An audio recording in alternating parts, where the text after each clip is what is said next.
नमस्कार, बहुत स्वागत है आपका। इंडिया वॉइस देख रहे हैं आप और मैं हूं आपके साथ शिवम सोनी।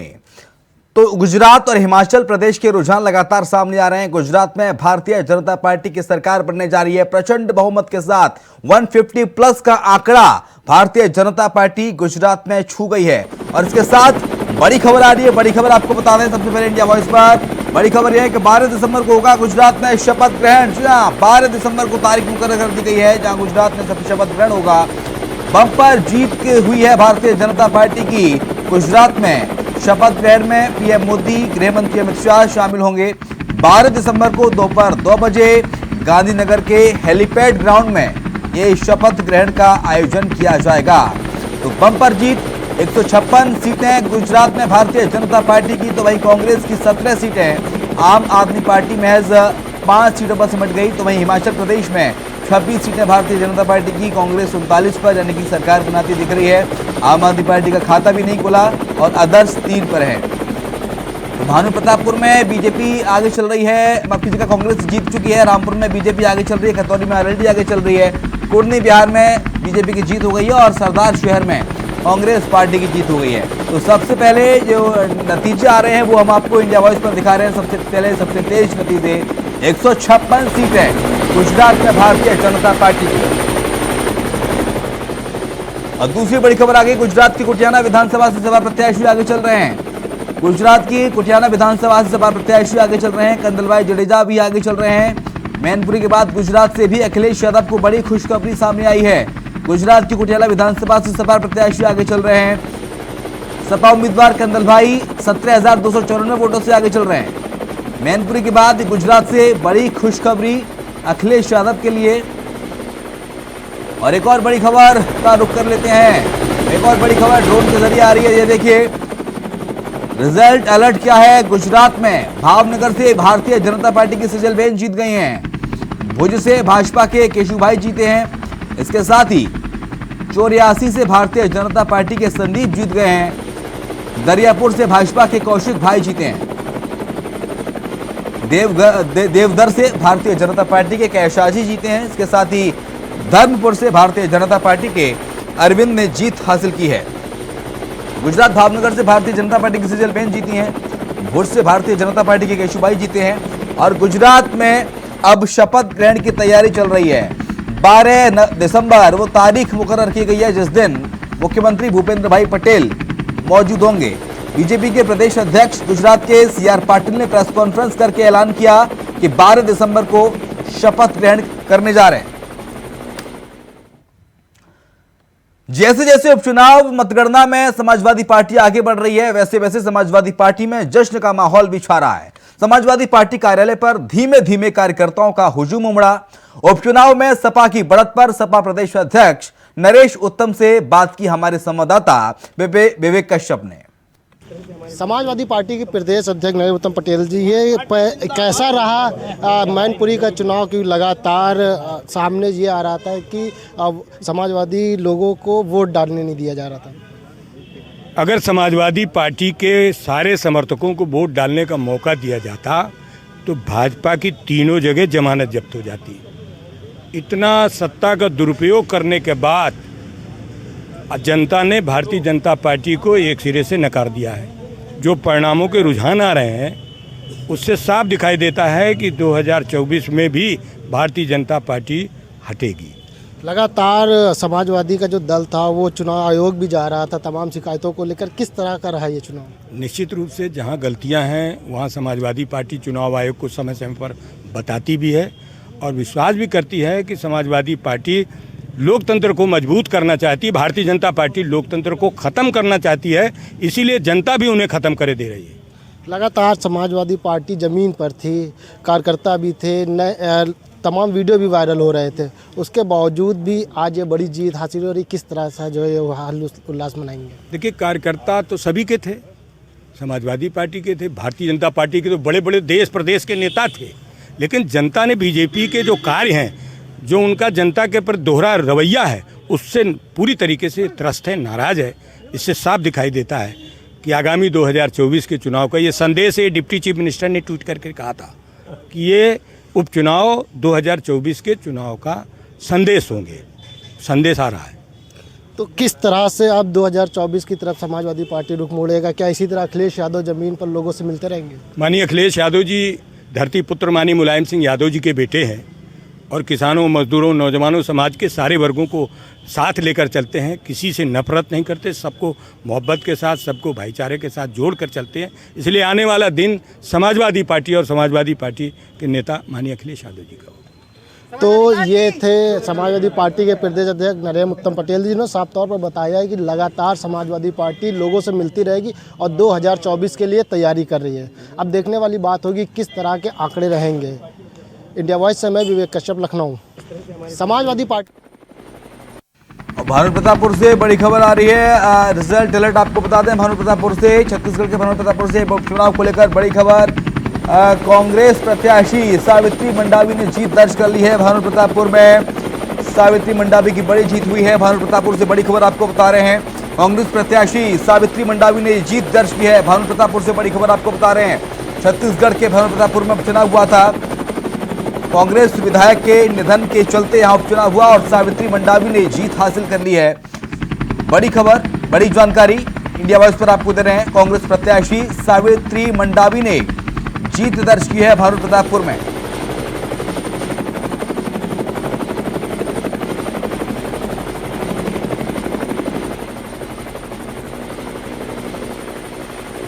चलिए सीधा न्यूज रूम का रुख कर लेते हैं। मेरी सहयोगी पूजा न्यूज रूम में मौजूद है। पूजा, फिलहाल क्या अपडेट मिल पा रहा है गुजरात और हिमाचल के चुनाव को लेकर, साथ ही साथ उपचुनाव को लेकर भी? क्योंकि गुजरात में तो भारतीय जनता पार्टी की सरकार बनी रही है, तो वहीं हिमाचल प्रदेश में कांग्रेस अब राज बदलने जा रही है। पूजा के पास आएंगे, कुछ तकनीकी खराबी के चलते पूजा नहीं जुड़ पाई हैं। 157 सीटें गुजरात में भारतीय जनता पार्टी ने अपने नाम कर ली हैं। कांग्रेस ने 16 सीटें, आम आदमी पार्टी की 5 सीटें। तो वहीं भारतीय जनता पार्टी की हिमाचल में 26 और कांग्रेस पार्टी की 39 सीटों पर आगे बढ़ी हुई है लगातार कांग्रेस पार्टी। और अदर्स के खाते में 3 सीटें जाती हुई। न्यूज रूम का रुख कर लेते हैं एक बार फिर से। पूजा हमारी सहयोगी जुड़ गई हैं न्यूज रूम से। पूजा, मेरी आवाज आप तक पहुंच रही है? तो बड़ी अपडेट आपको दे रहे हैं शिवम। यहाँ पर गुजरात में बीजेपी को बढ़त मिलती दिखाई दे रही है। 100-150 से ज्यादा सीटें मिलती दिखाई दे रही है बीजेपी को। यहाँ पर 156 सीटों पर बीजेपी आगे चल रही है। वहीं कांग्रेस की बात करें तो कांग्रेस का जनाधार जो है वो गिरता हुआ नजर आ रहा है। मात्र 17 सीटों पर जो कांग्रेस है गुजरात में वो सिमटती नजर आ रही है। वहीं आम आदमी पार्टी की बात करें तो आम आदमी पार्टी के खाते में मात्र 5 सीटें गिरती हुई दिखाई दे रही हैं। अब तक के रुझानों की हम बात कर रहे हैं। गुजरात में बीजेपी को बड़ी जीत मिल रही है, यानी कि पिछली बार से भी रिकॉर्ड तोड़ मतों से बीजेपी गुजरात में जीतती हुई दिखाई दे रही है। कांग्रेस मात्र 17 सीटों पर सिमटती हुई नजर आ रही है। कांग्रेस की बात करें तो 17 सीट और वहीं आम आदमी पार्टी की बात करें तो मात्र 5 सीटों पर आम आदमी पार्टी के खाते में जाती हुई दिखाई दे रही है। हिमाचल प्रदेश की बात करें तो वहां पर कांग्रेस आगे चल रही है। 39 सीटों पर कांग्रेस आगे चल रही है, वहां पर बीजेपी कांग्रेस से पीछे चल रही है। और इसी तरह मैनपुरी की बात करें तो वहां पर डिंपल यादव ने एक बड़ी जीत हासिल की है। 2 लाख वोटों से आगे चल रही हैं डिंपल यादव। वहीं सबसे बड़ा जो उलटफेर हुआ है वो रामपुर की विधानसभा सीट पर देखने को मिला है। यहां पर आसिम के सपा के जो आसिम राजा थे वो आगे चल रहे थे, लेकिन फिलहाल आकाश सक्सेना आगे चल रहे हैं। आसिम राजा को उन्होंने पछाड़ दिया है। रामपुर विधानसभा सीट की हम बात कर रहे हैं, वहां पर अब बीजेपी के आकाश सक्सेना आगे चल रहे हैं। इसी तरह खतौली की बात की जाए तो खतौली में जो आरएलडी प्रत्याशी हैं मदन भैया वो आगे चल रहे हैं। बीजेपी को वहां पर एक बड़ी हार का सामना करना पड़ सकता है। अगर अब तक के रुझानों की बात की जाए तो राजकुमारी जो सैनी है वो वहां पर पीछे चल रही हैं आरएलडी प्रत्याशी से। इसको लेकर न्यूज रूम से मेरे पास तमाम अपडेट है, सहयोगी जुड़े हुए हैं। राहुल, आपके पास आना चाहूंगी। रामपुर में बड़ा उलटफेर होता हुआ दिखाई दिया है।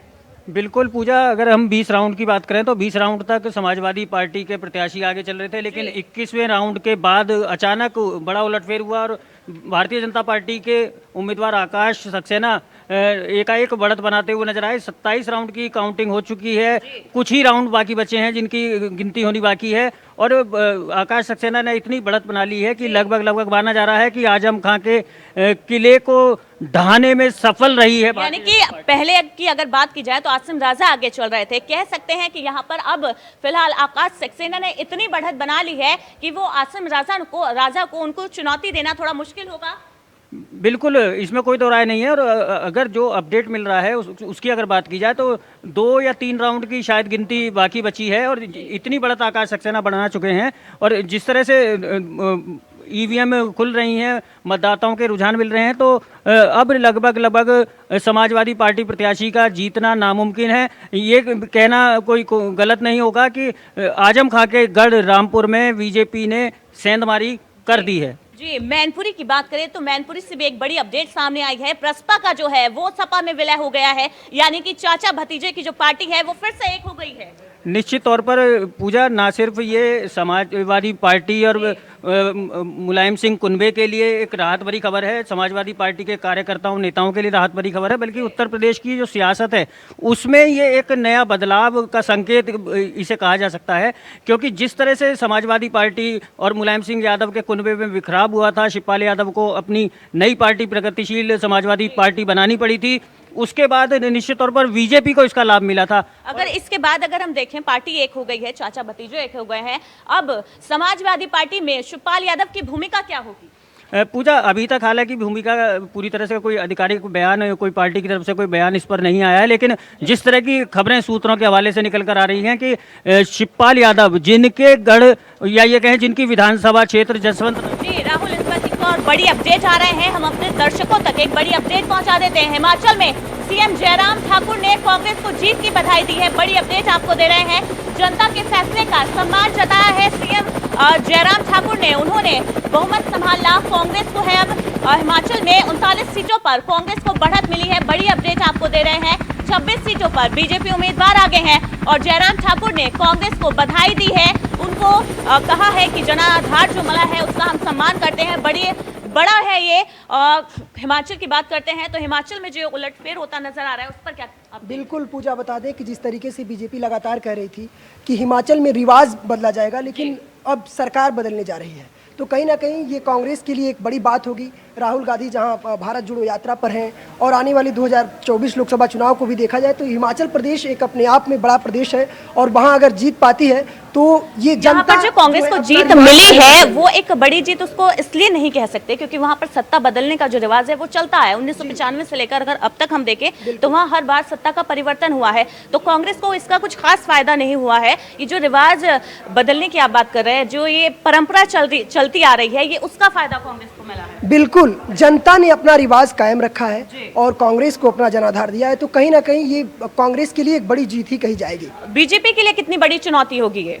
बिल्कुल, बीजेपी के लिए एक बड़ी चुनौती होगी क्योंकि बड़ी बड़ी फायर ब्रांड नेता वहां जाकर के विधानसभा में प्रचार किए, उसके बावजूद ये जाकर के इतनी बड़ी हार मिलना कहीं ना कहीं बीजेपी के लिए एक बड़ी बीजेपी की तरफ से बड़े बड़े वादे किए गए थे और कहीं ना कहीं जो पीएम मोदी है उन्होंने भी हिमाचल प्रदेश की जनता से कहा था प्रचार के दौरान कि इस बार ज़रूर वोट करें बीजेपी को, क्योंकि अगर इस बार बीजेपी हिमाचल प्रदेश में नहीं आती है तो कहीं ना कहीं कांग्रेस जो है वो उनको काम करने नहीं देगी।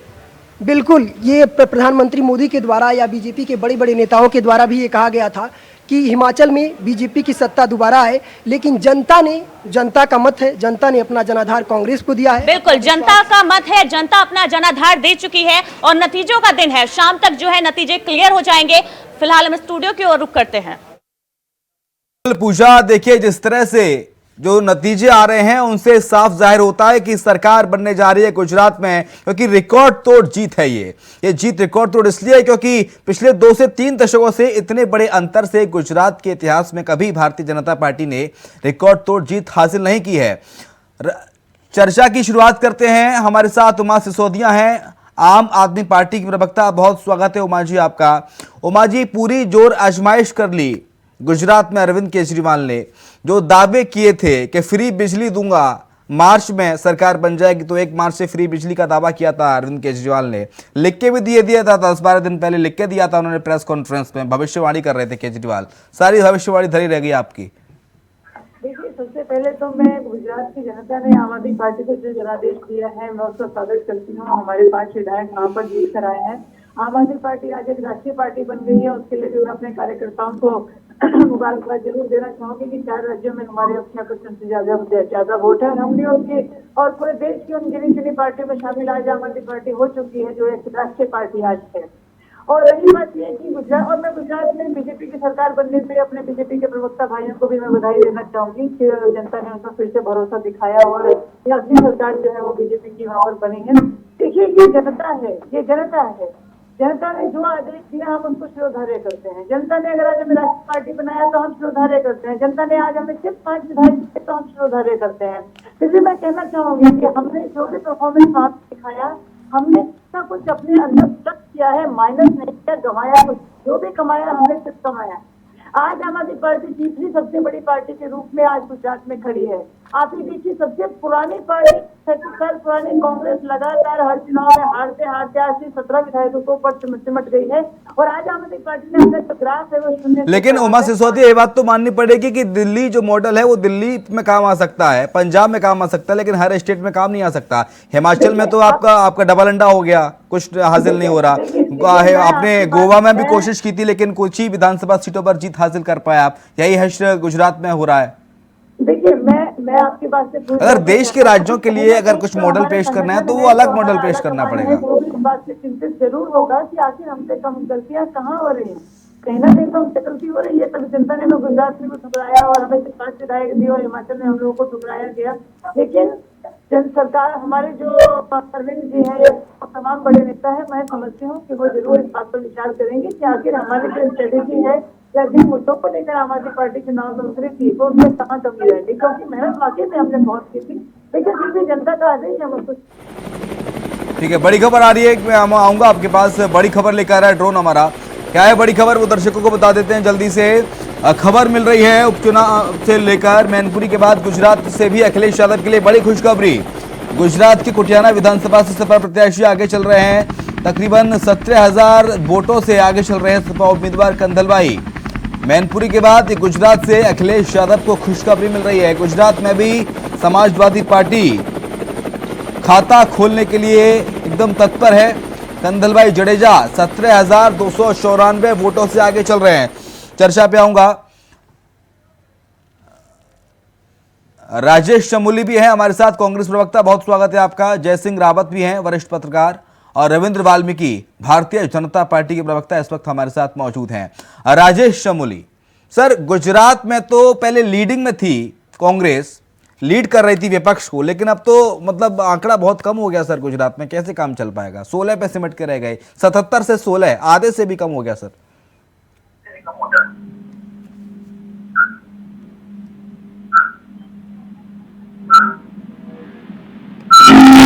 राजेश चमोली, मेरी आवाज आप तक पहुंच रही है?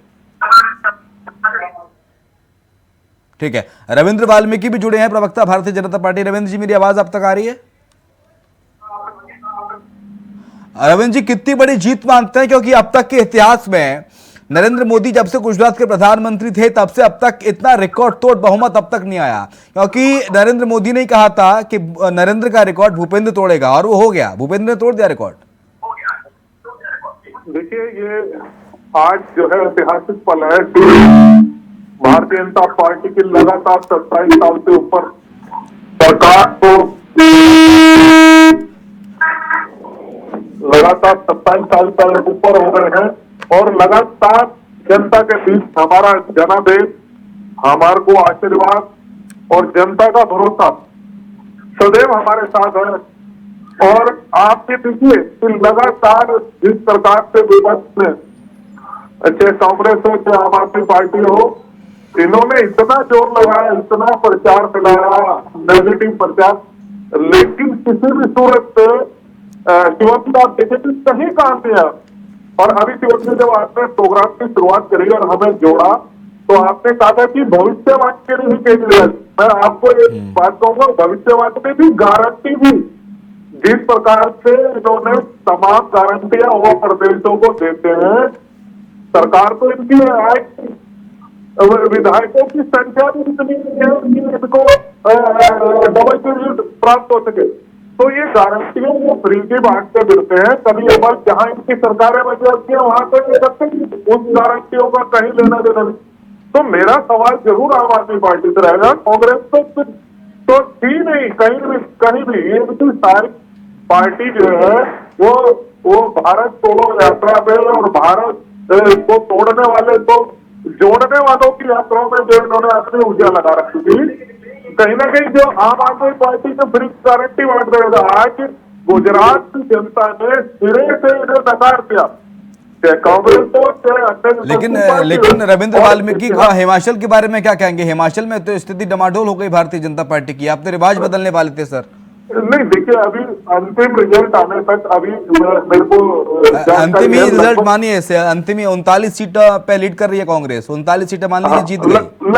लगभग मेरे अभी 10-15 मिनट पहले मैं जानकारी में था, तो 12 सीटें ऐसी हैं जो बहुत कम अंतर से चल रही है फाइट में, और कुछ सीटों पे कुछ प्रत्याशियों ने पुनर्गणना के लिए जो कम मार्जिन से जीत आ रही। तो अंतिम फैसला आने तक देखिए, अभी तो जो है इसका लगता है 1-1.5 घंटे में सारी पिक्चर क्लियर हो जाएगी कि जनता ने हमें स्वीकार किया है या नहीं किया। तो 1-1.5 घंटे में पिक्चर क्लियर हो जाएगी, लेकिन कुल मिला के स्थिति हमारी ऐसी नहीं है। अगर मैं आप इन रिजल्टों को भी क्यों मान लूं, तो आप देखिए जिस प्रकार से कांग्रेस पिछली बार 77 आज 1617 के आसपास ही अड़ी हुई है। तो ऐसी स्थिति नहीं है कि जनता ने बिल्कुल ही नकार दिया हो। ठीक है, राजेश चमोली, आपको मेरी आवाज मिल रही है सर? राजेश जी, सबसे पहले तो आपको बधाई दूंगा सर हिमाचल के लिए। हिमाचल में आप सरकार बनाने जा रहे हैं, राज बदल दिया आपने सर हिमाचल में, लेकिन गुजरात में तो सर निराशा हाथ लग रही है कांग्रेस को, और बहुत ज्यादा 77 से सीधा 16 पे आ गए सर। बिल्कुल निश्चित है, मैं सीएम ने इस बात पे बिल्कुल एग्री हूँ आपका, क्योंकि जिस प्रकार हमें उम्मीद थी गुजरात की, उस प्रकार से हमें मतलब जो रिजल्ट आए वो बिल्कुल निराशाजनक है। लेकिन मतलब अगर देखा जाए देश भर में जो चुनाव हुए हैं, आप देखिए। आ रहा हूं सर, आ रहा हूं राजेश चमोली, आ रहा हूं, एक बड़ी खबर आ रही है।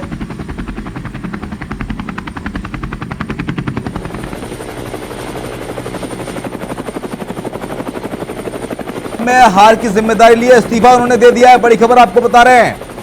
रघु शर्मा ने अपने पद से इस्तीफा दे दिया है। गुजरात कांग्रेस के प्रभारी रघु शर्मा ने चुनाव में हार की जिम्मेदारी ले ली है।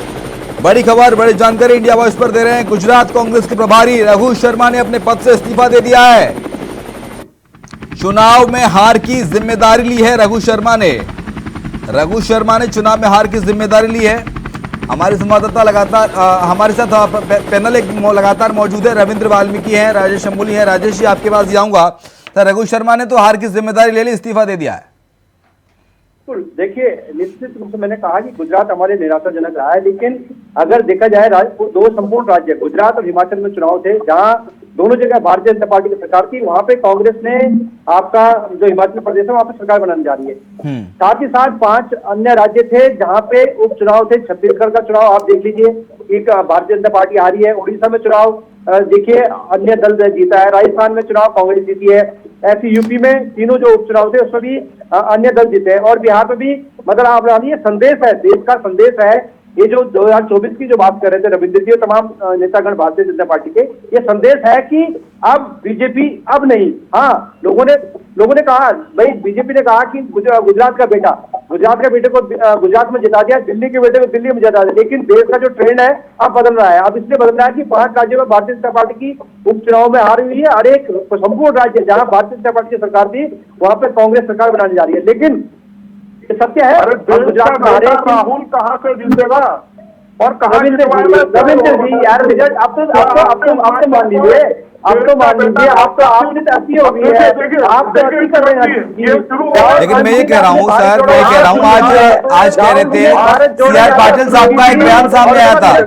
राजेश चमोली सुन लीजिए, राजेश चमोली, सीआर पाटिल साहब का एक बयान सामने आया था। उसमें उन्होंने कहा था कि वो विपक्ष के तौर पर अगर अभी मानते तो कांग्रेस को ही है, लेकिन उन्होंने निराशा जताई कि ये बड़े दुर्भाग्य की स्थिति है कांग्रेस के लिए कि देश की सबसे बड़ी सबसे पुरानी पार्टी की आज ये हश्र हो रहा है। बताइए। नहीं देखिए शिवम जी, एक दौर होता है। देखिए आप ये बताइए मैं अगर यहाँ पे ये बात हुई बार बार आम आदमी पार्टी को टारगेट करें, आप देखिए गुजरात का पूरा चुनाव किस प्रकार से लड़ा गया, दिखाया गया समाचारों में तमाम चैनलों में कि गुजरात में जो लड़ाई है केजरीवाल और बीजेपी के बीच में है।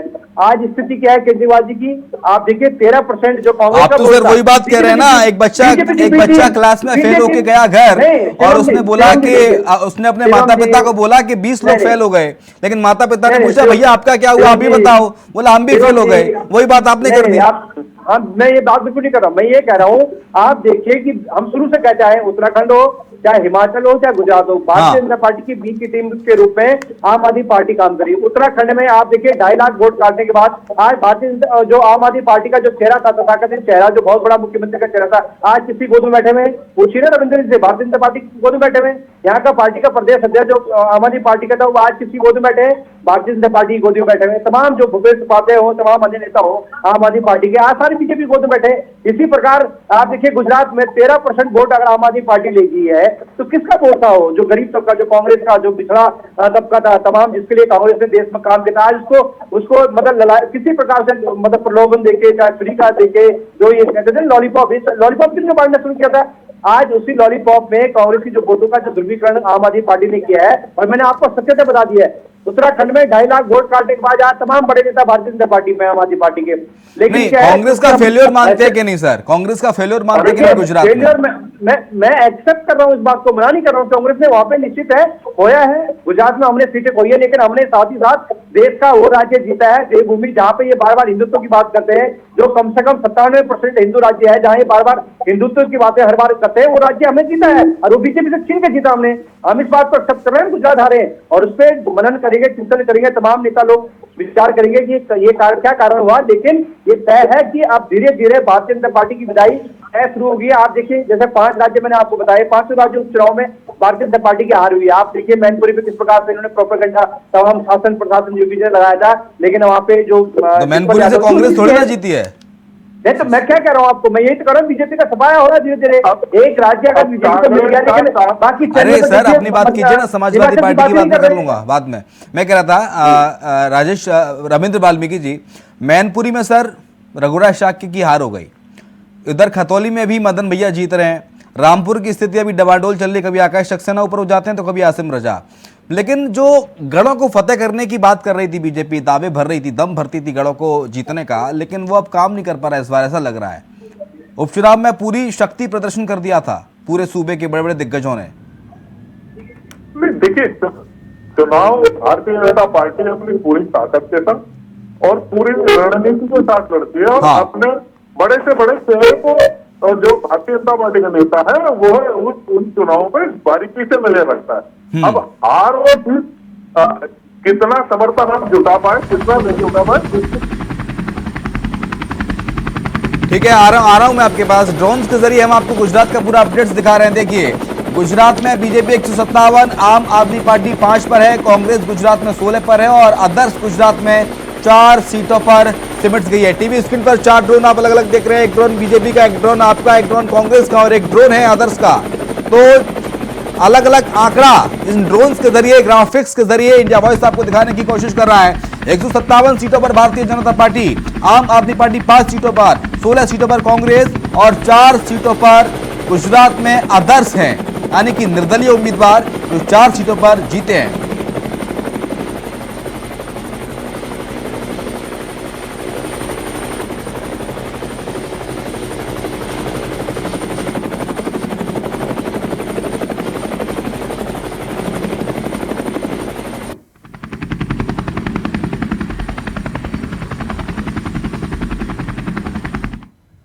तो चलिए चर्चा पे लौटते हैं और रविंद्र वाल्मीकि जी अपनी बात पूरी कीजिए।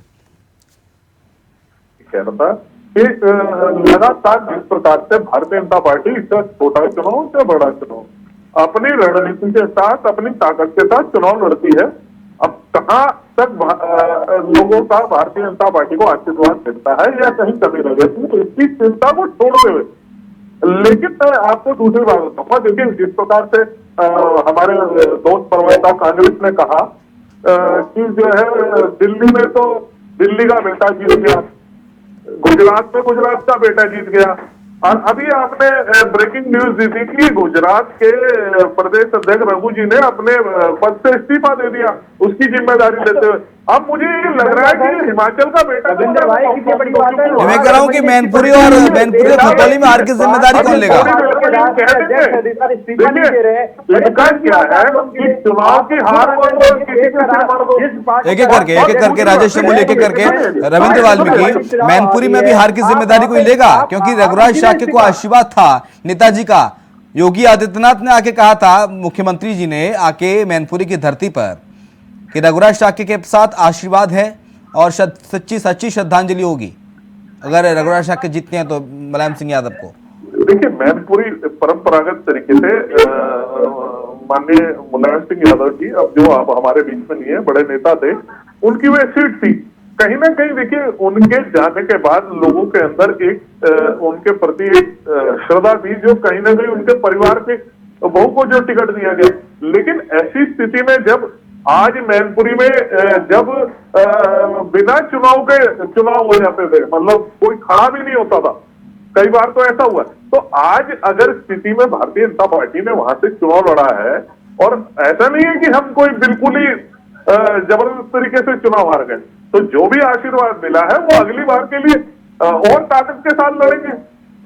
लेकिन मेरा कहने का मतलब है, देखिए, आप चाहे ये हो रामपुर की देख लीजिए, परंपरागत सीट जिसे जो है आजम खान का गढ़ कहा जाता था समाजवादी पार्टी का, आज वहां लगातार अभी भी हम 10,000 12,000 अंतर से आगे चल रहे हैं उस सीट पे। तो फाइनल रिजल्ट क्या होगा क्या नहीं होगा उस पर निगाह है। और ऐसी खतौली की सीट है जहां पे रोल दो कुछ ज्यादा बड़ा अंतर नहीं है, थोड़े अंतर से आगे पीछे चल रहा है। तो ये तो लोकतंत्र है, लोग हैं, हम अपनी बात रखने का, अपने किए हुए कामों को दिखाने का लोगों को दिखाते हैं। जनता उस पर कितना हमें आशीर्वाद देती है नहीं देती है। लेकिन सरल रूप से मैं आपसे कहूंगा कि हम बहाना नहीं ढूंढते। आज जिस प्रकार से आम आदमी पार्टी का गुजरात में बहाना ले लिया कांग्रेस, ये बहाना लेने नहीं हुआ है। अरे मैं कह रहा हूँ रविंद्र वाल्मीकि, मैं कह रहा हूँ कि हार्दिक पाटीदार, हार्दिक पटेल, रविंद्र वाल्मीकि हार्दिक पटेल एक बड़े नेता थे पाटीदार समुदाय के, गुजरात के। पहले कांग्रेस में थे, अब वो भारतीय जनता पार्टी के साथ हैं। तो एक इसका भी एडवांटेज बीजेपी को मिला है क्या? क्योंकि पाटीदार समुदाय की नाराजगी थी बीजेपी से लगातार गुजरात में। अब हार्दिक पटेल के बीजेपी में शामिल होने के बाद अब पाटीदार समुदाय का भी इसमें योगदान है। इस जो सीटों में इजाफा हुआ है, आपकी 157 के करीब पहुंच गई है इसमें। देखिए, पार्टी में जो है लोकतंत्र में कहीं ये नहीं लिखा हुआ कि कोई नेता किसी पार्टी से निकल के, हमारे बहुत सारे नेता दूसरे अन्य दलों में, तो ऐसा कहीं भी नहीं है। थोड़ा बहुत तो क्रेडिट दीजिए ना हार्दिक पटेल को सर, युवा नेता है, डिमोरलाइज कर रहे हैं आप उनको। देखिए, मेरी बात पूरी नहीं हुई है, मैं बात कह रहा हूँ जो आपने बात की, बिल्कुल हार्दिक पटेल जी का आने का हमें फायदा हुआ है, दूसरे को नुकसान हुआ है, ये ऐसा नहीं है। लेकिन आज भारतीय जनता पार्टी की तरफ अपने आप लोग जुड़ रहे हैं, इनके नेता जुड़ रहे हैं। ये सवाल तो कांग्रेस से होना चाहिए कि आखिर क्यों कांग्रेस के लोग कांग्रेस को छोड़ के अन्य दलों में जा रहे हैं। ऐसा तो नहीं है हार्दिक पटेल जी को कोई जबरदस्ती कोई ले आया। हार्दिक पटेल जी की स्वयं की इच्छा के तहत उन्हें लगा कि आज जो है पाटीदार समाज के लोगों के लिए अगर कोई हित का कार्य कर सकते हैं तो भारतीय जनता पार्टी है।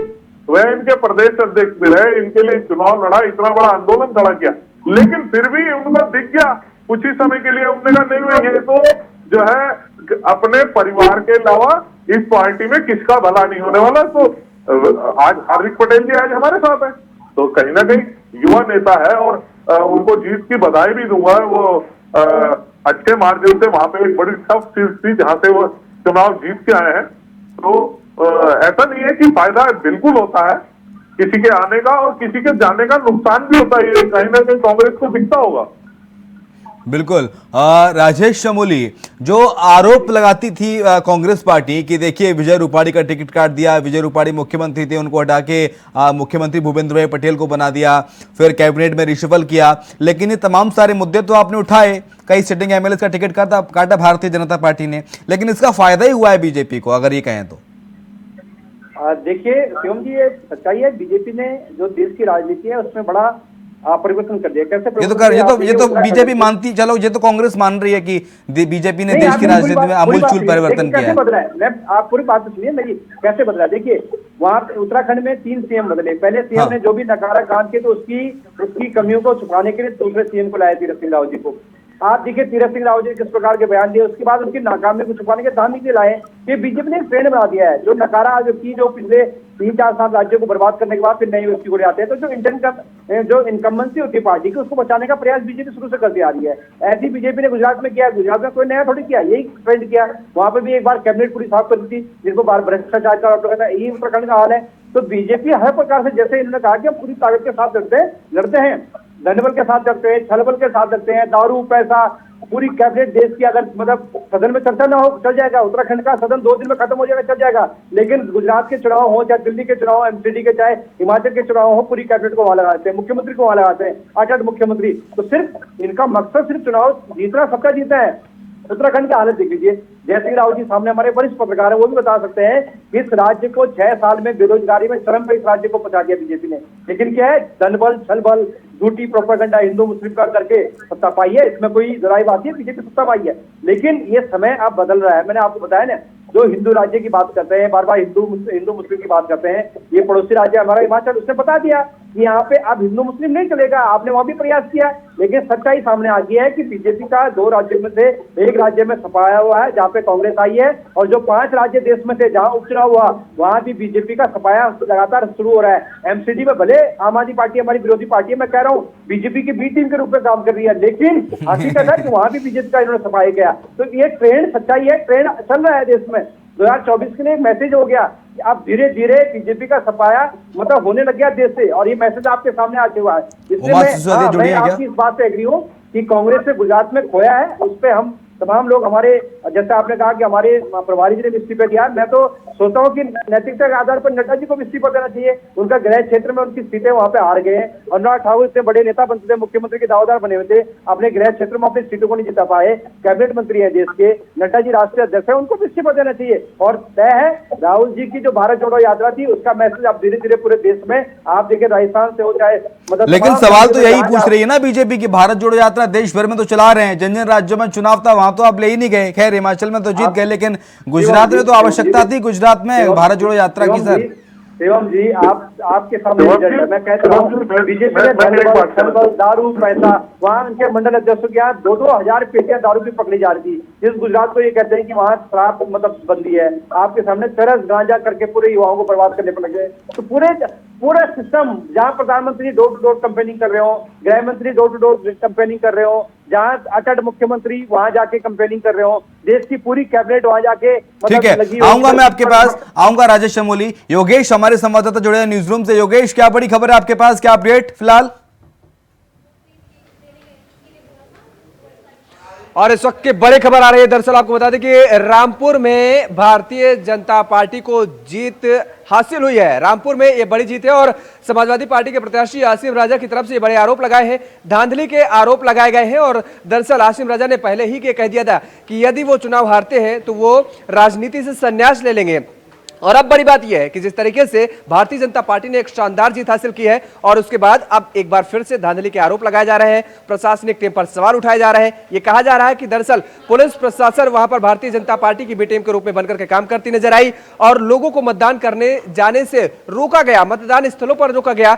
और इसके साथ ही आपको बता दें कि ज्यादा जानकारी के साथ हमारे साथ हमारे न्यूज रूम से बबीता हमारे साथ जुड़ी हुई है। बबीता बताएंगे कि किस तरीके से क्या कुछ अपडेट है रामपुर सीट को लेकर के। बबीता, जिस तरीके से अब जो ये धांधली का आरोप लगाया जाने लगा, यदि जो अन्य सीटें हैं वहां पर जो जीत नजर आ रही थी वहां पर समाजवादी पार्टी साफ तौर पर कह रही है कि सब कुछ ठीक ठाक है, लेकिन रामपुर में अब जिस तरीके से जो समाजवादी पार्टी हारती नजर आई, तब ये आरोप लग रहे हैं धांधली के।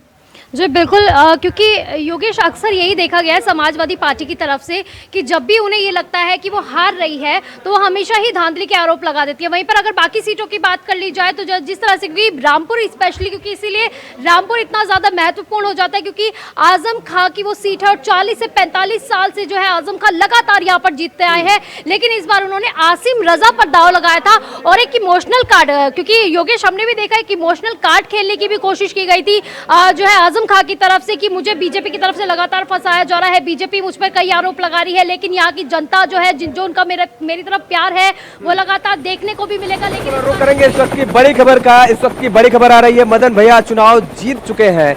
मदन भैया ने बाजी मार ली है, 22,000 वोटों से चुनाव जीते हैं मदन भैया, और यहाँ पर बड़ी जीत दर्ज कराई है मदन भैया ने। खतौली विधानसभा सीट पर उपचुनाव हुआ था, जहां पर मदन भैया ने जीत हासिल की है। 22,000 वोटों से जीते हैं मदन भैया।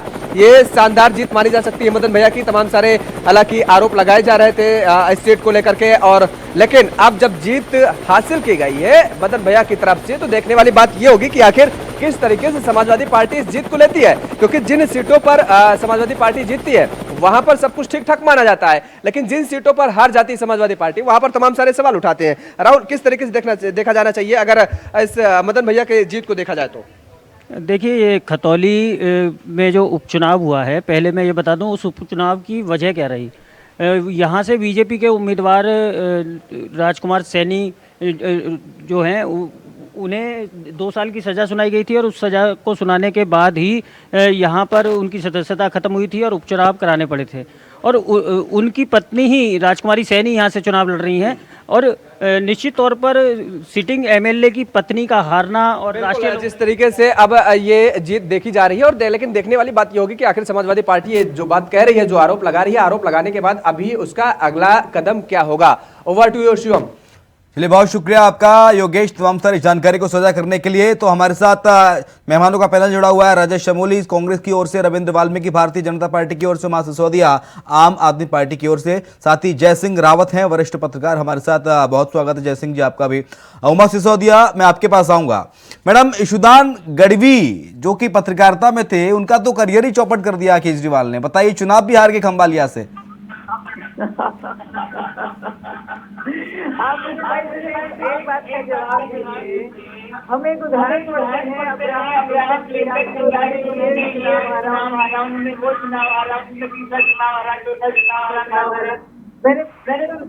पढ़ा है, और उसके बाद प्रधान में राष्ट्रपति बने अमेरिका। आप हमें कोई भी बड़ा नेता ऐसा बता दीजिए आज हिंदुस्तान में जो चुनाव ना हारा हो, कोई एक नेता का नाम दे दीजिए। चुनाव ना हारे मैं मानती हूँ, लेकिन अधिसंख्यक बहुसंख्यक नेता वही है जो चुनाव भाई चुनाव हार के। नहीं, कर्नल अजय कोटियाल भी चुनाव हार के, तो उत्तराखंड में आम आदमी पार्टी के कर्नल अजय कोटियाल भी, उमा सिसोदिया उत्तराखंड में चुनाव हार गए थे, फिर बाद में बीजेपी में चले गए वो। नहीं, बिल्कुल बीजेपी में चले गए। देखिए, हर व्यक्ति तो उस तरह से नहीं होता। कर्नल साहब को बीजेपी ने क्या लालच दिया या उन्हें वहाँ पर क्या चीज समझ में आई, वो कर्नल साहब जाने, वो अपना व्यक्तिगत निर्णय था। लेकिन आम आदमी पार्टी में तो और भी काफी लोग चुना रहे हैं, चुनाव हारे हैं, वो तो नहीं बीजेपी छोड़ के चले गए कि आम आदमी पार्टी तो भी हारेगा, वो 100% बीजेपी में चले जाएगा। ऐसा नहीं होगा। ठीक है, गोलबेटी चुनाव हार गए हैं, लेकिन हौसला नहीं हारे। हम लोग 5 वापस जीते हैं और हमें 13% वोट पाया है। आज हम लोग बहुत खुश हैं कि हम राष्ट्रीय पार्टी बन गए। उत्तराखंड से जो जीत हम लोग हासिल नहीं कर पाए, जो वोट बैंक हम लोग हासिल नहीं कर पाए, आज हमने वो गुजरात में हासिल किया है, और आम आदमी पार्टी कार्यकर्ता बहुत खुश है, बहुत उत्साहित। ठीक है, ठीक है। रविंद्र वाल्मीकि आरोप लगा दिया है समाजवादी पार्टी के प्रत्याशी आसिम रजा ने, कह रहे हैं कि प्रशासन ने भारतीय जनता पार्टी की बी टीम बन के काम किया, इसलिए चुनाव हार रहे हैं वो। धांधली का आरोप लगाया सीधा रामपुर से। देखिए, मैं परसों एक पोर्टल पे एक उत्तर प्रदेश के न्यूज पोर्टल पे, तो वो उन्होंने कुछ लोगों की राय ली थी, वहीं के लोगों की। हाँ। तो वहां पे लोगों ने समाजवादी पार्टी को, और देखिए खास करके मैं नाम दूंगा मुस्लिम वर्ग के लोगों के बीच में थे, वहां पे लोगों ने पूरे तरीके से नकार के रख दिया था। उन्होंने कहा नहीं, यहाँ आजम खान जी की इतनी जबरदस्त दबंगई थी, हमें इस दबंगई से आजादी मिली है, लोग खुश हो रहे थे। हम तो यहाँ पे भारतीय जनता पार्टी, तो वो पूछा उससे जब उसने कि भाई आप भारतीय जनता पार्टी को कैसे देंगे, आप मुस्लिम? अरे कह रहे भाई आप ऐसे कैसे कह सकते हैं, हम मुस्लिम, हम भारतीय हैं, हम यहाँ पे वोट देंगे, यहाँ जिताएंगे। तो लोकप्रियता देखिए, जिस प्रकार जब सही काम करती है सरकारें, तो उसका रिजल्ट जो है यही होता है। और उसके बाद जिस प्रकार से कांग्रेस अभी लेकिन रविंद्र वाल्मीकि आजम खान तो कह रहे थे कि जैसा भारतीय जनता पार्टी अपने सरकार में कर रही है, अगर वैसा मैंने अपने सरकार में किया होता तो बच्चे मां की कोख से जन्म लेने से पहले पूछता। कि आजम खान से पूछ लो बाहर निकलूं कि नहीं? देखिए आप ये तो वो कह रहे हैं, ये सब चीजें हम लोगों ने देखी हैं किस प्रकार से समाजवादी के कार्यकाल में आजम खान जी की भैंसें ढूंढने के लिए जो है डीजीपी स्तर के अधिकारी जो है सड़कों पे घूमते थे रात भर। तो ये कहना गलत नहीं है, बिल्कुल आजम खान जी ने सही कहा, इनकी दबंगाई थी, गुंडाई थी। आज रामपुर की जनता इनसे आजाद होने जा रही है और थोड़ी देर में बिल्कुल फाइनल रिजल्ट जब आएगा, चुनाव हम जीत जाएंगे वहां पे, तो ये इस प्रकार की कई जो है ये बातें आएंगी। कोई ईवीएम पे दोष देगा, अब जैसे कांग्रेस आम आदमी पे दोष दे रही है कि हमारा वोट काट के। अरे भाई, कांग्रेस के लिए क्या सारा विपक्ष खाली कर दे मैदान की, भाई मैं जब लड़ूंगा जब कोई नहीं लड़ेगा? तो ऐसा होना तो संभव नहीं है ना। और फिर आप बी टीम हमारे को बताते हैं, आपने तो इनके साथ सरकार चलाई दिल्ली में, आपने इन्हें समर्थन दिया, और बी टीम हमारी बताते हैं। कभी ठीक है, जयसिंह रावत सर जुड़ गए हमारे साथ, वरिष्ठ पत्रकार, उनका भी रुख कर लेते हैं। जयसिंह रावत सर, हिमाचल और गुजरात के नतीजे आए। हिमाचल में तो खैर एक्सपेक्टेड ही था कि कांग्रेस पार्टी की सरकार बन रही है, एग्जिट पोल में भी आ गया था, वो एग्जिट पोल साबित हुआ। लेकिन गुजरात में सर कांग्रेस की स्थिति बेहद ही मतलब निराशाजनक रही है। मतलब 77 से पहले 77 थी, कहां 77 से 16 पे सिमट आई। सर कैसे देखते हैं आप इन नतीजों को?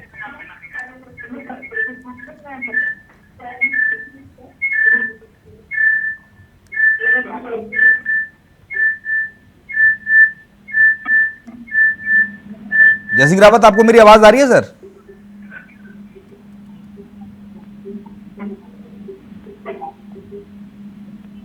चलिए ठीक है, राजेश चमोली कांग्रेस पार्टी के प्रवक्ता भी जुड़े हुए हैं। राजेश, जो उदयपुर में चिंतन शिविर किया था कांग्रेस पार्टी ने और उसमें रणनीति बनाई गई थी कि आखिरकार कांग्रेस को मजबूत करने के लिए क्या क्या किया जाए, उसी का एक पार्ट है भारत जोड़ो यात्रा, जो राहुल गांधी लगातार निकाल रहे हैं। अध्यक्ष आपने बना दिया, आपका नया अध्यक्ष मिल गया मल्लिकार्जुन खड़गे, क्या उनकी भी जिम्मेदारी बनती है, जवाबदेही बनती है क्या? हालांकि नए नए अध्यक्ष हैं वो, लेकिन उनकी ओर से शब्दमार भी चलाए गए।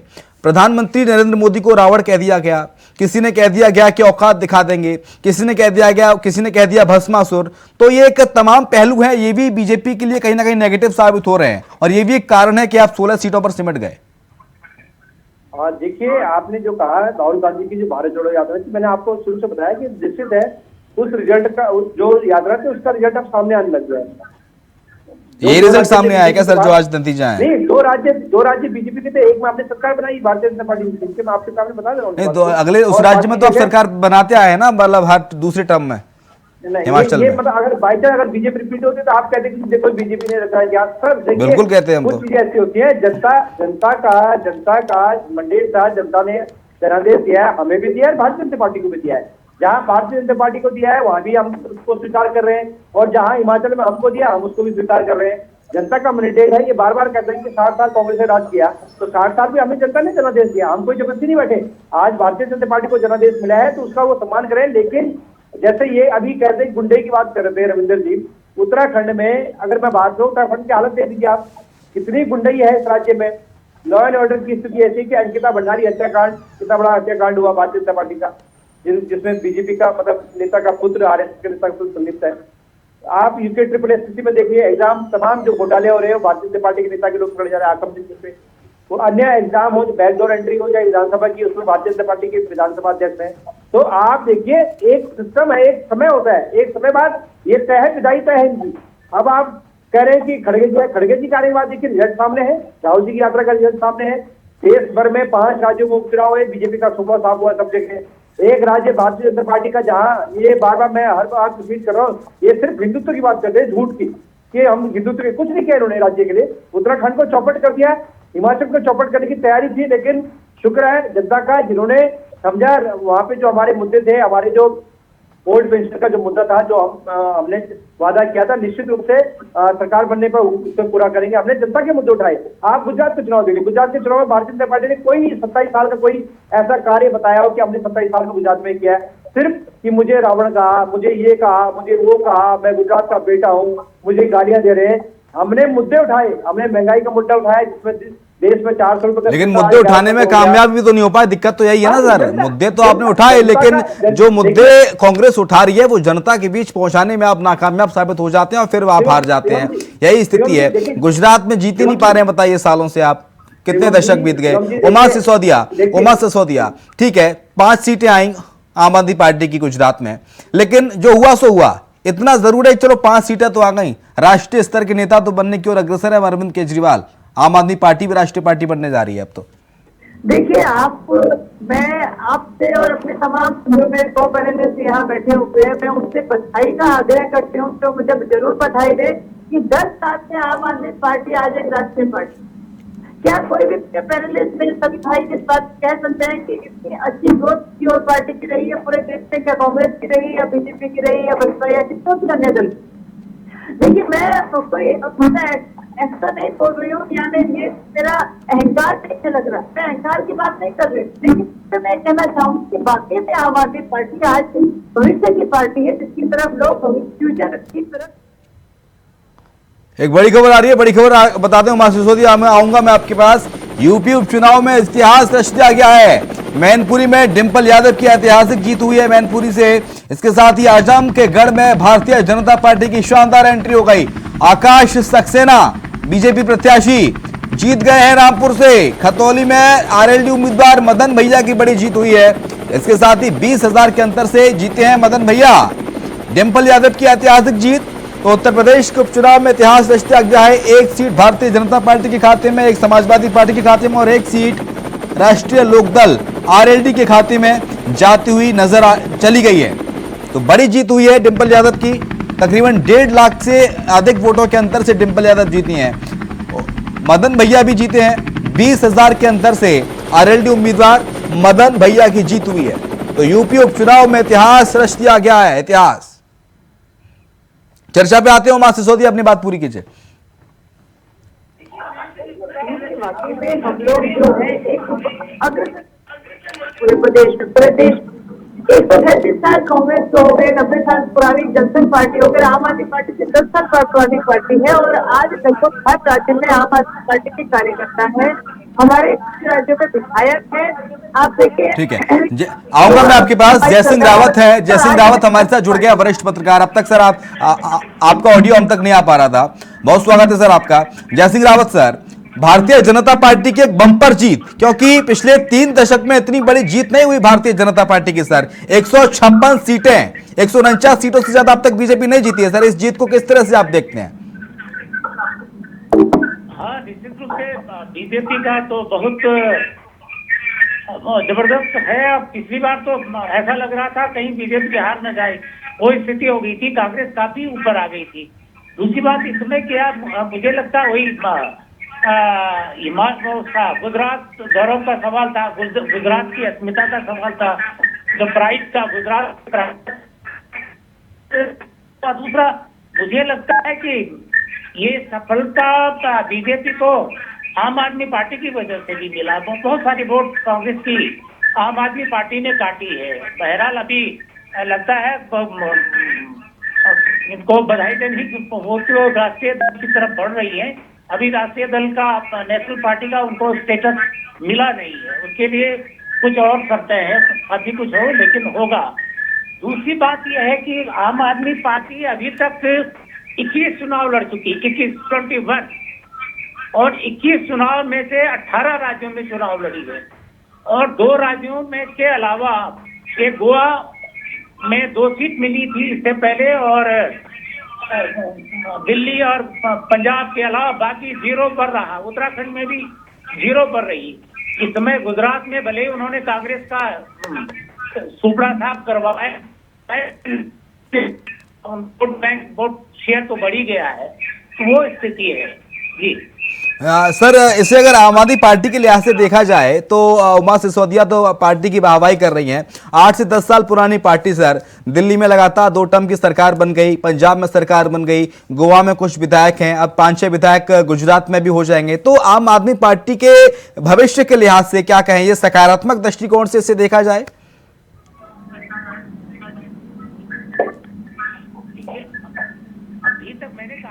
जो इतिहास है हारने का रहा है, 0 पर आउट होने का रहा है, लेकिन अचानक भले हिमाचल में वो 0 पर आउट हो गए हों पड़ोस में, लेकिन गुजरात इतनी दूर जाके, वो भी जाके शेर की मोदी जी के स्टेट में जाके उन्होंने अपना थोड़ा 4-5-6 या जितनी भी सीटें ले जा रहे हैं वो तो ले ही जा रहे हैं।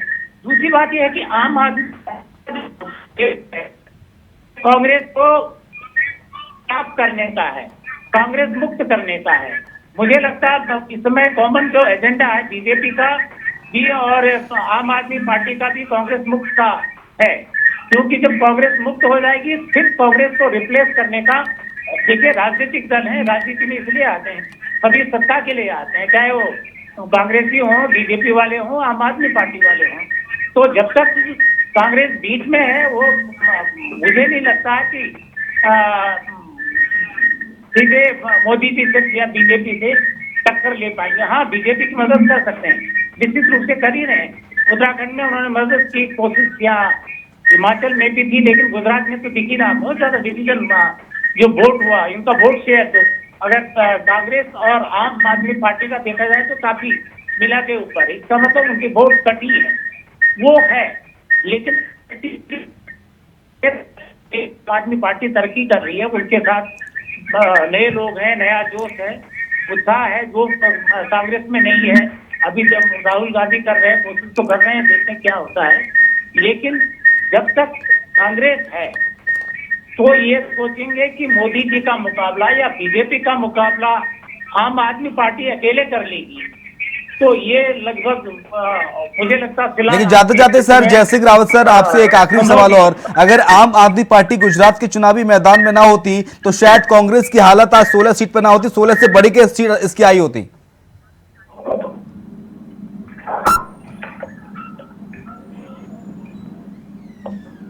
चलिए, बहुत शुक्रिया आपका जयसिंह रावत सर, चर्चा में शामिल होने के लिए। राजेश शमूली थे, बहुत शुक्रिया आपका। राजेश जी, रविंद्र वाल्मीकि आपका शुक्रिया, और उमा सिसोदिया, प्रवक्ता आम आदमी पार्टी की, आपका बहुत शुक्रिया। चर्चा लगातार जारी है, फिलहाल एक छोटा सा ब्रेक, जल्द हाजिर होंगे।